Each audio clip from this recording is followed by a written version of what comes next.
So good morning, good afternoon, or good evening, depending on when you're watching this.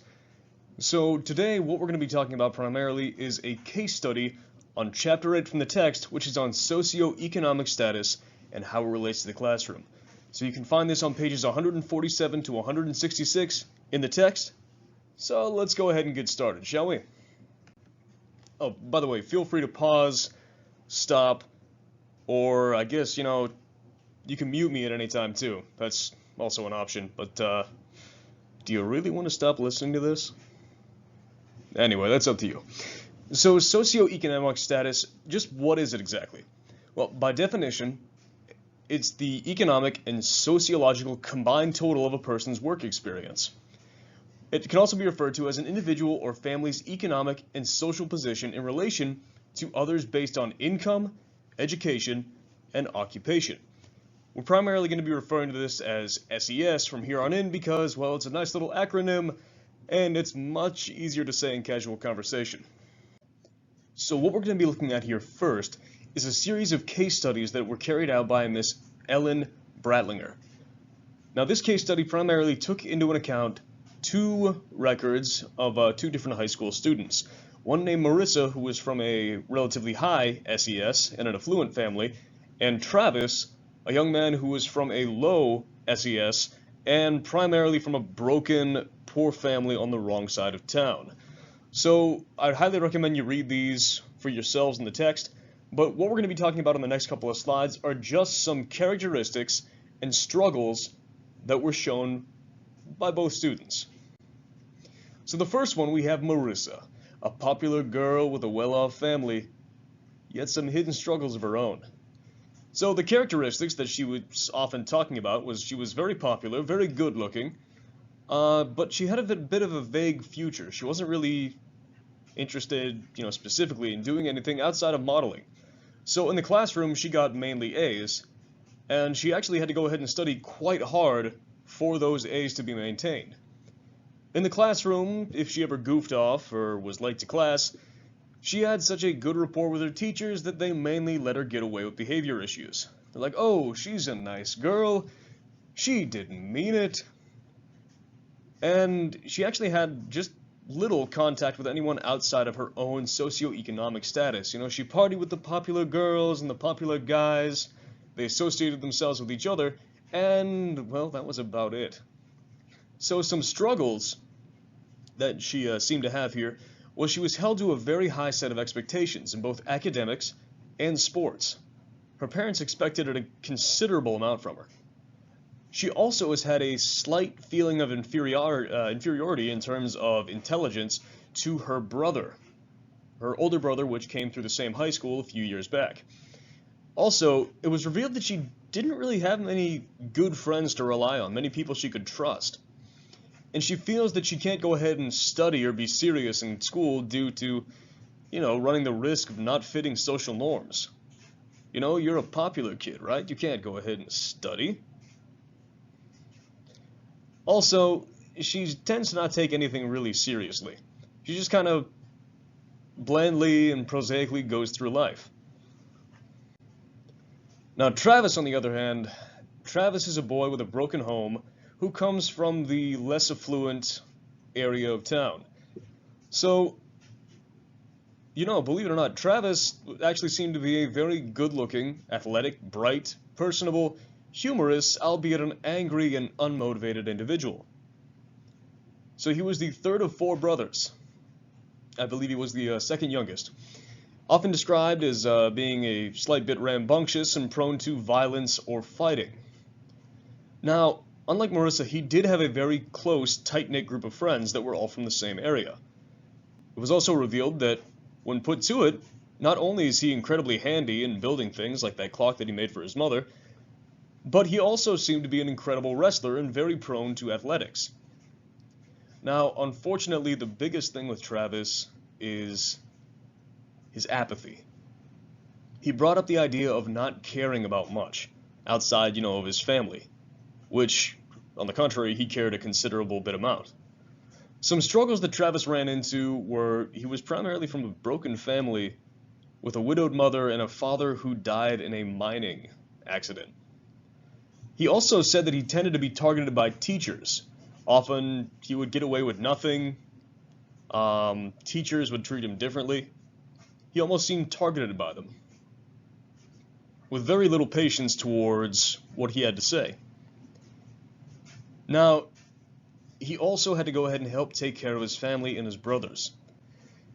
When he was at school, he had chronic instances of being tardy and missing class. He actually dropped out of school at the age of 16. And like we said before, I mean, we talked about it at the beginning. We're looking at the effect of SES on a student in the classroom. And being from a very impoverished area of town definitely didn't help him out here. So we have some polar opposites, right? However, if you go ahead and dig a little bit deeper and you look through the text, you're probably going to see some similarities. For example, both seem to be extremely anxious, tense, and more importantly, unhappy. Neither one really seemed to be thrilled with how life was going for them. They felt they had a very strict role based off their environment. So since Marissa was from the high income, the well-off, she felt that she had these incredibly high expectations she had to go ahead and meet. And if she didn't, what was the point? That means that people are going to treat her differently. Whereas Travis felt that, well, no matter what, I'm still going to have this negative stigmatism on me. So if that's going to be the case, why should I even put forth the effort? At school, they had minimal compliance when it came to, enforcement of policies. They also, instead of going ahead and confronting their problems, they avoided them. Often, if things were going badly, they just skipped school. Like we said before, stress seemed to be a major part of the similarities between the two. Even though they were from completely different and opposite socioeconomic statuses, they had that common thread of being so incredibly stressed. Now, SES, or once again the socioeconomic status, and how it relates to the classroom, well, let's face it, whether we want to admit it or not, there are divisions by class in America. In most areas, you're always going to find, the high-end, affluent area, and in the same sense, you'll probably also find a couple of areas that are not very well off at all. Also, the conditions for the working class continue to decrease, as do job opportunities. So, the lower income families, they have to spend more time working to go ahead and make the money for the family to stay around. As such, the academics suffer slightly. Maybe the kid drops out like Travis. And sure enough, that's not helping out their job chances at all. Also, there's a heavy view as low-income students are being looked down upon by their higher income brackets. In some cases it's rare, but people view that others from a lower income status as lesser people. Also in the classroom, there have been instances of them being known as troublemakers, people that rebel, don't follow the rules, are constant issues with truancy and absenteeism. Also, the inability to recognize the struggles of the lower classes by the higher classes. They've never had to worry about food being put on the table or, how I'm going to live day to day here. So our roles as educators. As educators, we deal with a wide variety of different socioeconomic statuses, a wide variety of individuals, a wide variety of viewpoints. It's incredible. So some ways, based off the text, that you can help are go ahead and give stories of others who have broken past that barrier in the past.